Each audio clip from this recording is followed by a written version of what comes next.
नमस्कार मैत्रिणींनो. आपण आज बाजरीची खिचडीची रेसिपी मी तुमच्यासोबत शेअर करणार आहे. तर मी रात्री पाण्यात टाकून दिली होती तिला भिजायला. 1 सव्वा वाटी बाजरी आहे ती. तर पाण्यातून आता काढलेली मी. तर अशी नित्रवायला ठेवलेली मी, रोळून घेतली चांगली. आणि बघू शकता तुम्ही असं पाणी निघतं तिचं. ते पाणी नितरलं का मग फडक्यावर तिला थोडा वेळ अशी सुकवायला टाकून द्यायची आणि मग नंतर थोडीशी दळायची तिला. तर बघू शकता मैत्रिणींनो, ते पाणी नितरून गेलेलं आहे. थोडं थोडं निघतंय.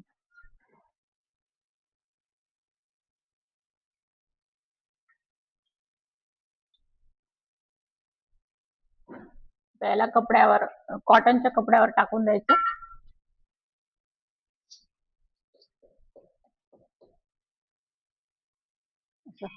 पंख्याखाली थोडा वेळ वाळवून घ्यायची तिला, पसरवून द्यायची तिला.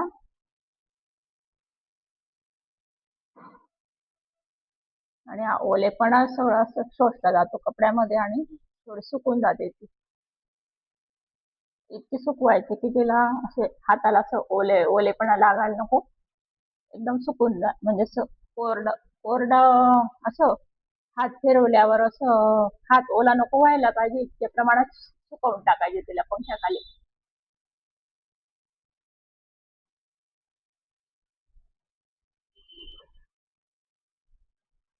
बघू शकता मैत्रिणींनो, ही बाजरी वाळून गेली. साधारण 25 मिनिटं ते अर्धा तास लागलाय तिला. पंख्याखाली वाळली ती, म्हणजे ती ओली तर आहे पण असं उचलली कशी व्यवस्थित हातातून पडून जाते सर्व आणि हाताला लटकत नाही आणि हात ओले पण नाही होत. अशा पद्धतीने वाळू द्यायची तिला. आता आपण तिला मिक्सरवर थोडीशी फिरवू 1 मिनिट. तिचं साल निघून जातं मग, आणि थोडेसे ते बाजरीच्या वरचे काही बारीक असे नाके वगैरे असतात ते पण निघून जातात. आणि ते साल असतं ना, ते असं फटकवून टाकायचं किंवा गाळून टाकायचं. तर मग ते असं खिचडीमध्ये असं कोंड्या कोंड्यासारखं जाणवत नाही मग खायला. आपण मिक्सरमध्ये फिरवू दिला. आता मिक्सरच्या भांड्यामध्ये एवढी, अगदी थोडी थोडी टाकायची. तेवढी बाजरी 3 एक वेळा टाकायची अशी. तर एवढी एवढी टाकायची फक्त, आणि थोडीशी फिरवून घ्यायची.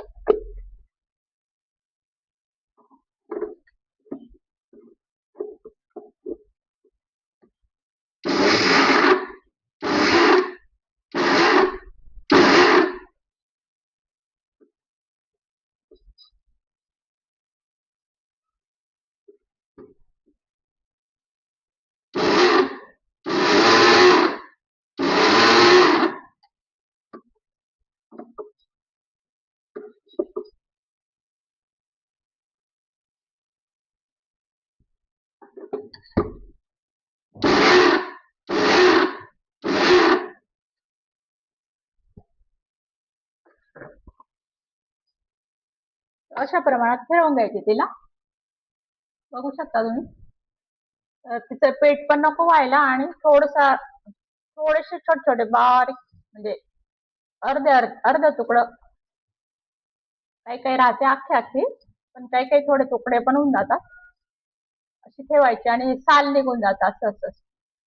ते साल, थोडं साल निघेल असं, आणि थोडं अर्ध अर्ध तुकडे होतील असं जळायचं त्याला फक्त. अशा पद्धतीने सर्व दळून घ्यायची. एकदा दळून दाखवते तुम्हाला. आता हे शेवटचे टाकले मी, म्हणजे अंदाज येऊन जातो आपल्याला पहिल्यांदा दुसऱ्यांदा.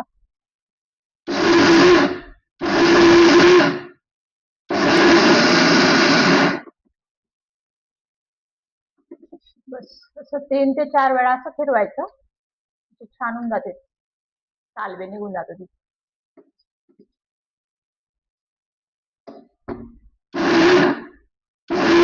बस या पद्धतीने फिरवायचं तिला.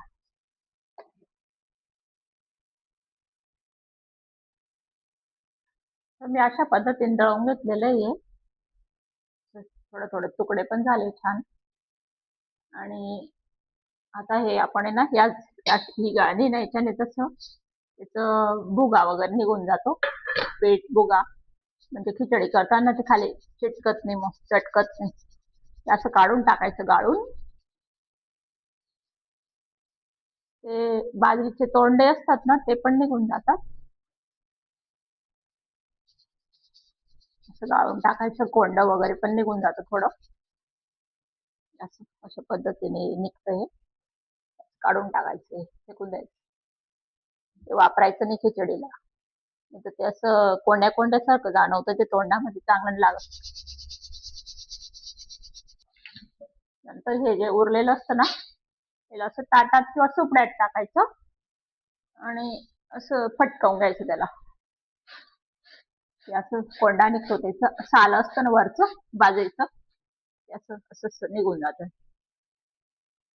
अशा पद्धतीने हे सगळं काढून टाकायचं, असं फेकून द्यायचं. सुपड्याने छान होऊन जातं ते, किंवा ताटात घालून पण असं केलं आपण, फटकावून दिलं. फटकावणं म्हणतात त्याला, फटकावून द्यायचं असं आणि असं असं फेकून द्यायचं. आता ही प्रोसेस जर व्यवस्थित झाली ना मग पुढे पुढे काय वेळ लागत नाही खिचडी करायला. अशा पद्धतीने काढून घ्यायचं. असं सगळं कोंड कोंड आहे ते खिचडीत अजिबात चांगलं लागत नाही ते. आता सगळं छान झालं, मस्त, काहीच राहिलं नाही, कोंड राहिलं नाही, काही नाही, एकदम सुंदर बनलं हे. अशा पद्धतीने तयार करून घ्यायचं हे. एवढं तयार झालं मग खिचडीला वेळ नाही लागत पुढे. हे फार महत्वाचं आहे प्रोसेस.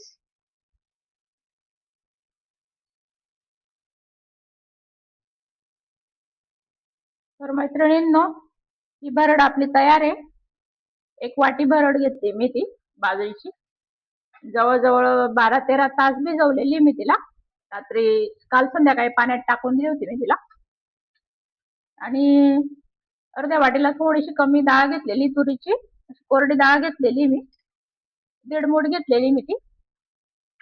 आणि ही सोबतच आपल्याला टाकायची बाजरी आणि डाळ एकत्र शिजून जाते ती. तर तिला काय भिजवलेली नाही, डाळ कोरडीच आहे ती. हा, आणि नंतर आपलं हे साहित्य आहे, लसूण आहे अख्खा, थोडा अख्खा टाकणार आहे आपण.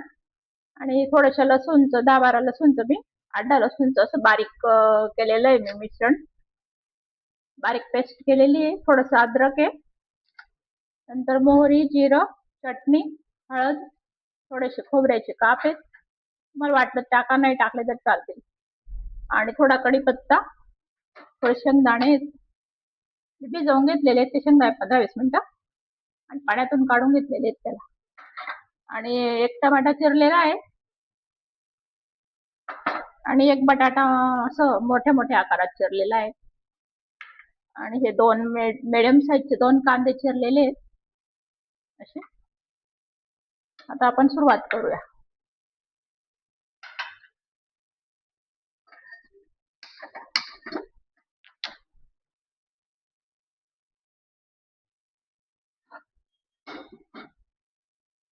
याच्यात तेल टाकू आपण 2-3 पळ्या.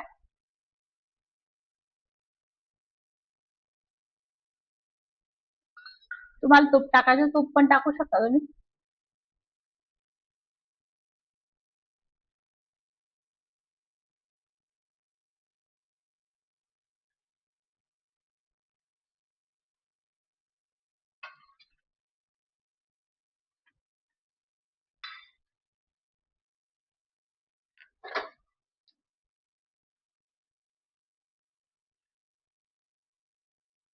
थोडं तापू द्यायचं त्याला.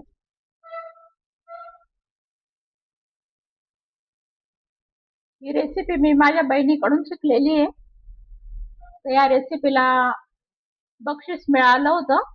एका कार्यक्रमात तिने बनवली ती रेसिपी, तर बक्षीस मिळालेलं या रेसिपीला. मग मी त्यामुळे मी बनवते.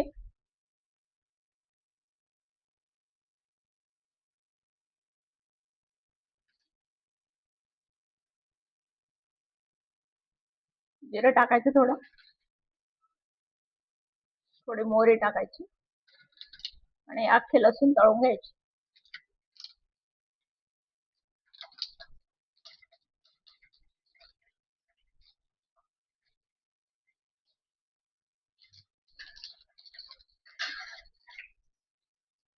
शेंगदाणे टाकून द्यायचे, खोबरं पण टाकून द्यायचं.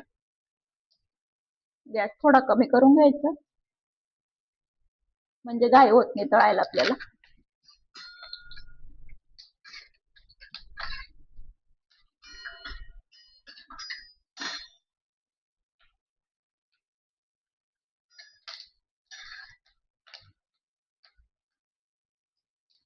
तर लसूण टाकून द्यायचा बारीक केलेला, अद्रक पण टाकून द्यायचं, थोडे कढीपत्ते आणि कांदे टाकून द्यायचे.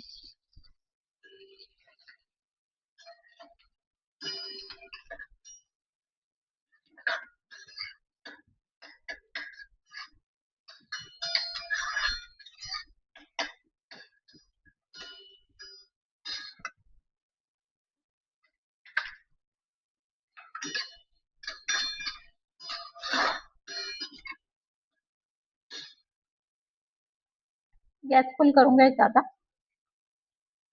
कांद्यांना मीठ टाकून द्यायचं.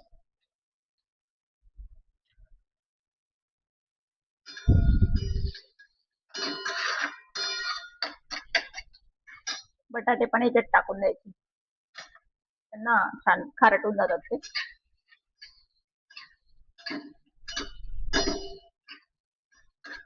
आणि आणखी काही भाज्या असतात तुमच्याकडे त्या पण टाकून द्यायच्या. मी फक्त कांदा, बटाटा, टमाटर इतकंच टाकते. तुम्हाला वाटलं तर वाटाणे, आणखी 1-2 भाज्या, गाजर असं टाकू शकता तुम्ही याच्यात.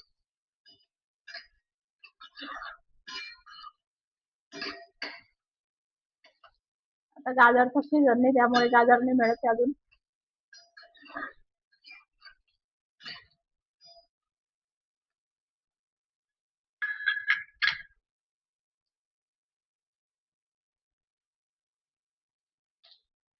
नंतर टमाटे टाकून द्यायचे.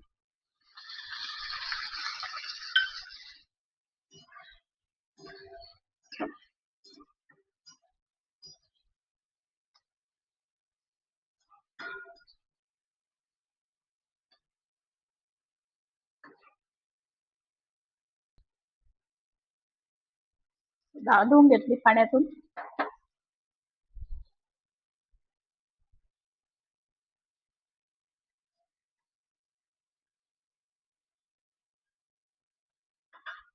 आता याच्यात चटणी टाकून द्यायची 1 चमचा. तुम्हाला पाहिजे तेवढी टाका, कमी टाकायची असेल आणखी कमी टाकू शकता तुम्ही. थोडी हळद, नंतर चाळून घ्यायचं छान.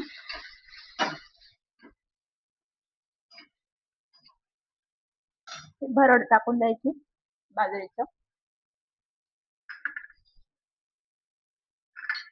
डाळ पण टाकून द्यायची.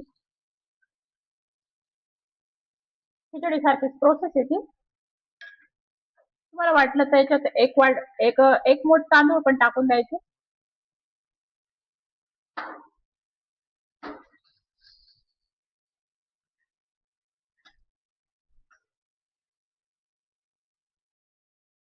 एक मूठ तांदूळ पण टाकते.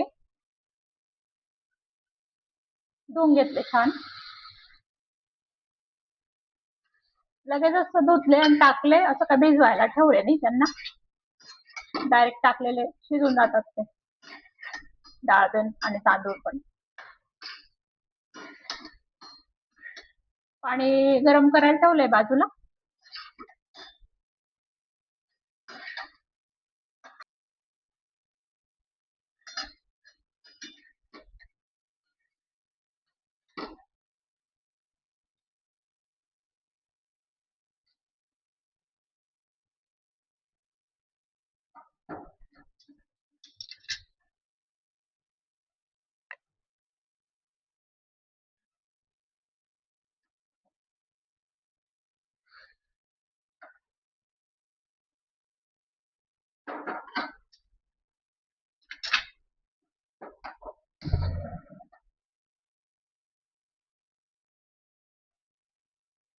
तर मी याच्यात जवळजवळ 5 वाटे पाणी टाकून दिलेलं आहे या वाटीने.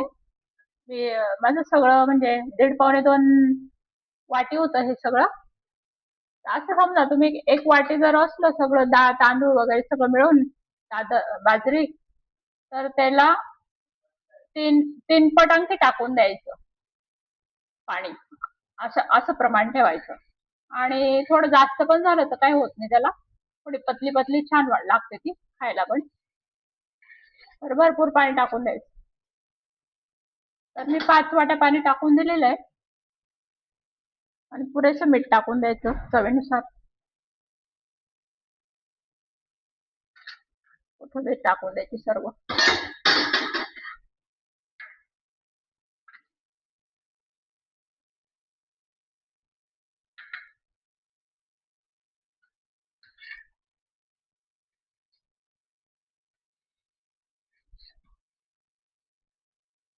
एकदा मंद आच करून द्यायचं आणि झाकण ठेवून शिजू द्यायची तिला.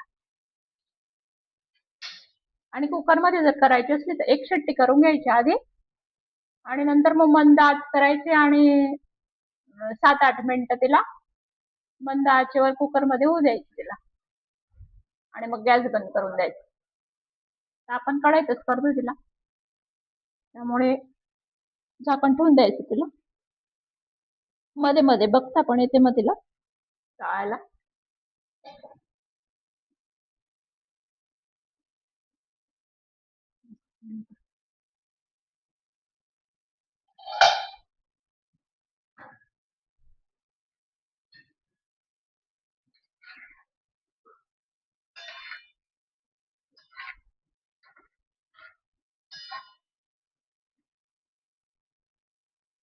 बघू शकता मैत्रिणींनो, आपली बाजरीची खिचडी छान शिजून गेलेली आहे, मऊ गेलेली आहे. बाजरीचा दाणा पण असं चांगला मऊ झालेला आहे आणि दिसते पण छान आहे. तरी पाणी थोडस सुकून जातं. अशी पातळ पण खाल्ली तरी छान लागते ती.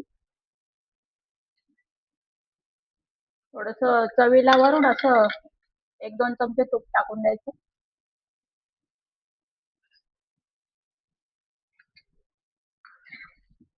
आता ही खायला तयार आहे आपल्याकडे.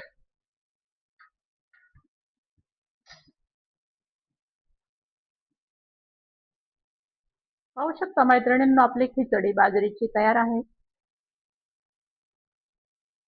तर माझी रेसिपी आवडल्यास सबस्क्राईब करा, लाईक करा.